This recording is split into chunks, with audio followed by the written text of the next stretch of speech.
Defending champions Italy faced early elimination from Euro 2024, and to say that they exited with dignity would be putting it kindly. Comfortably beaten 2-0 by Switzerland in the round of 16, the Azzurri failed to even mount a late fight or exert any sense of control, succumbing to their third winless game of the tournament. To many, it was one of the worst Italy performances at a major tournament in a long time. A far cry from the team that triumphed at Euro 2021 amid a remarkable 37-game unbeaten run under former manager Roberto Mancini. Coupled with Italy's prior failures to qualify for consecutive World Cups, it leaves current manager Luciano Spaletti with difficult problems to solve.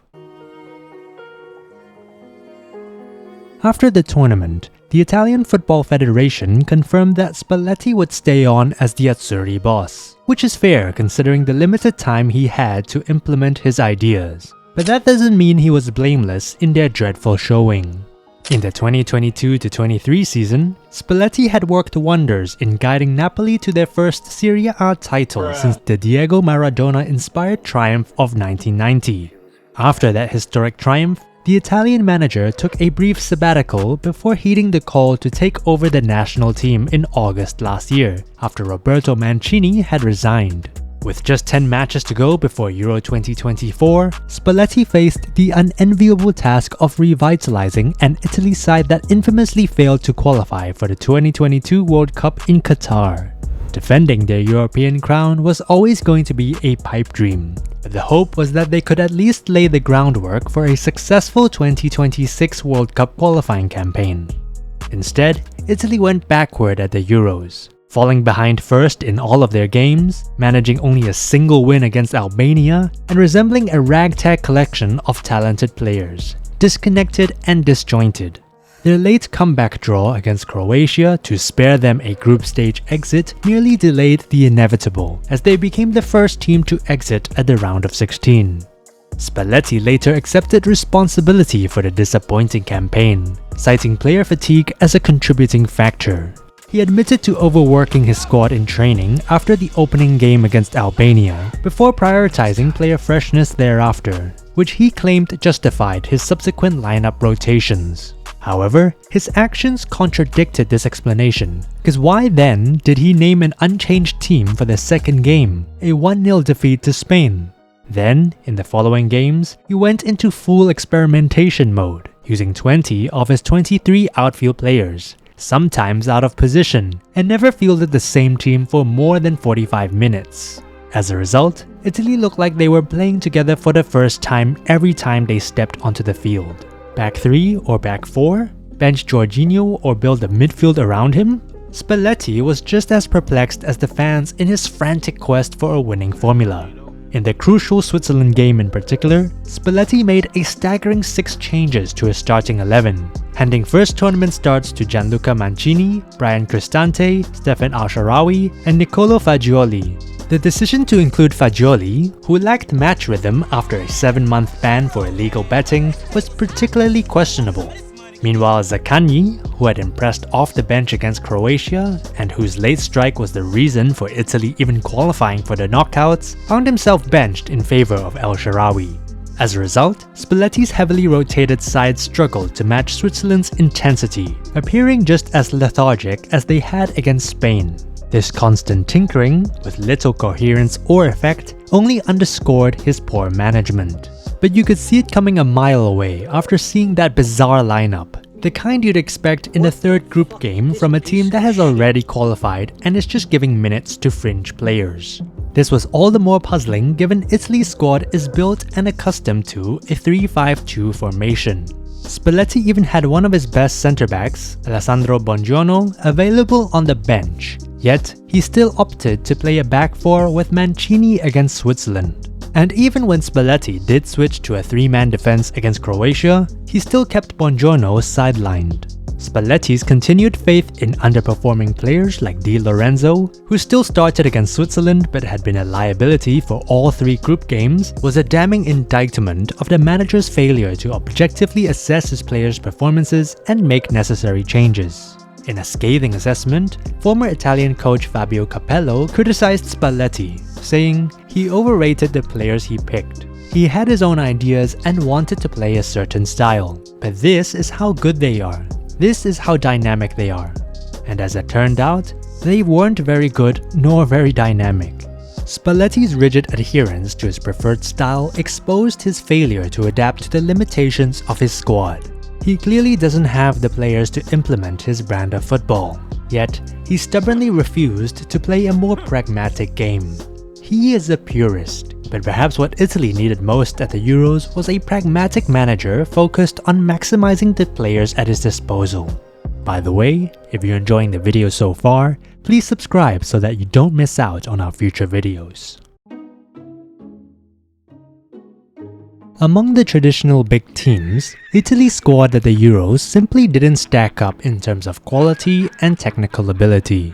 Back in 2021, the Azzurri famously crushed English dreams at Wembley to claim a third European Championship title. However, 3 years on, only a handful of those final starters, Donnarumma, Di Lorenzo, Barella, and Chiesa, made Spalletti's starting lineup for the limp exit in Berlin.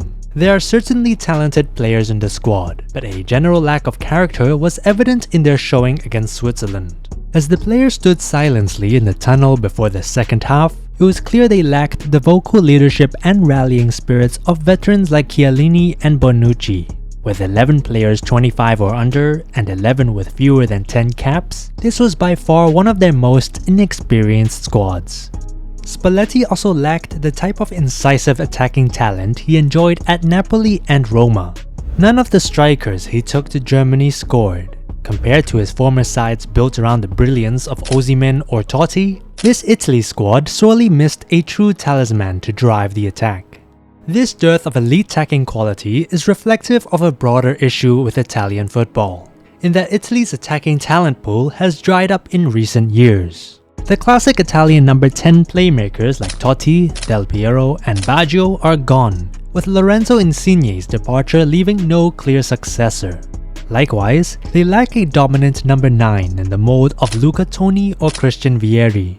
Additionally, Italy has not mastered the modern trend of inverted goal-scoring wingers, instead having to rely on a more balanced, collective approach to get their goals. Across the tournament, their greatest goal threat may very well have been centre-back Alessandro Bastoni and midfielder Nicolo Barella, who is the highest scoring active player in the squad and shockingly, the only one in double figures for his country. Defensively, Spalletti faced significant challenges that deserve some sympathy. Unlike Roberto Mancini in 2021, he could not call upon the experience of Chiellini and Bonucci, as even they could not carry on forever. To make matters worse, Spalletti was forced to navigate the Euros without several key defensive pieces. Before the tournament, he lost Francesco Acerbi, his most experienced defender, to injury. Youngsters like Giorgio Scalvini and Destiny Udogi, who could have provided energetic alternatives, were also unavailable. The only players to emerge with any real credit were captain Gigi Donnarumma, who turned potential humiliations into relatively dignified defeats, and the young centre-back Riccardo Calafiori, who had been the revelation of Italy's tournament before being suspended for the Switzerland game. Calafiori's early career path, which saw him go abroad to Basel for regular playing time when opportunities weren't forthcoming in Italy, echoed Spalletti's complaints about young Italian talents preferring bench roles at home over challenging themselves abroad. Indeed, this tendency was evident in Spalletti's Euros squad, with players like Davide Fratesi rejecting a move to the Premier League in favour of sitting on the bench. And only 3 players in the squad ply their trade outside Italy, and 2 of them are goalkeepers. However, as Spalletti noted, competing at the highest levels of international football requires players to be regularly tested against top-level opposition. The reluctance of Italy's youngsters to leave their comfort zones may be hindering the national team's ability to field a competitive squad against the world's best. While Spalletti couldn't compensate for a lack of world-class talent, he must shoulder responsibility for his squad composition and selection choices. The quest for midfield balance eluded him entirely. Yes, Verratti was no longer in the picture, and Tonali was still banned, but Jorginho, who was included in the squad, was past his peak, while Fagioli, another squad member, barely played all season. This left Barella as the only truly reliable performer in the center of the park. The midfield also lacked the quality of a holding midfielder like Manuel Locatelli. Although he didn't have the best of seasons with Juventus, he was impressive in the previous Euros and offers more technical ability than those options who were in the squad. On top of that, experience matters a lot in international competitions. In wide areas, Italy have long over-relied on the brilliance of Federico Chiesa. But that is where Spalletti probably made the mistake of not including the variety of Riccardo Orsolini or Matteo Politano, who both like to cut inside and cause havoc. Spalletti's backline selections lacked variety too. The left-sided centre-backs in Bastoni, Calafiori, and Buongiorno were all technically gifted but had very similar profiles. At left-back, Federico Di Marco was the only reliable option, but even he is more of an attacking wingback than a true defender. Udoghi's injury absence was a blow, while Leonardo Spinazzola's poor form has kept him out of the Italy squad. However, a case could have been made for including Emerson of West Ham as a more defensive alternative on the left.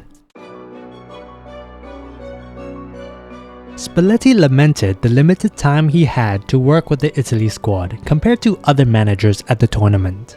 However, many of his competitors also only had around 9 months of preparation. The question is whether Spalletti could have utilized that time more effectively. Absolutely. Spalletti insisted that his systems deployed at the Euros had been well rehearsed in qualifying and friendly matches. Yet, on the pitch, the Azzurri appeared disjointed, lacking the chemistry and coherent patterns of play that would indicate thorough preparation. The squad selection before the Euros was also perplexing at times. Scamacca was left out of the friendlies in March earlier this year, only to then surprisingly make the final tournament squad. Conversely, players like Locatelli and Bonaventura were involved in those warm-up matches, but failed to even make the provisional 30-man squad. Meanwhile, promising young defenders like Torino's Buongiorno and Raul Bellanova were integrated into the Italy setup and made the Euro squad, yet never saw any playing time. This was particularly curious given Bellanova's standout pace, a quality Spalletti had emphasized the need for in his defense. Instead, he steadfastly continued to select the underwhelming Di Lorenzo at right back, even after his struggles against Spain when he was repeatedly exposed. Spalletti's questionable squad selections, tactical shortcomings, and poor use of preparation time were key factors in Italy's disappointing Euros campaign. That's not to say he could have won the tournament with this squad, but he certainly could and should have done better. If you enjoyed this video, hit that like button and subscribe to the channel for more football news, stories, and insights. Also, don't forget to turn on notifications so you never miss a beat. And with that, we'll see you in the next video.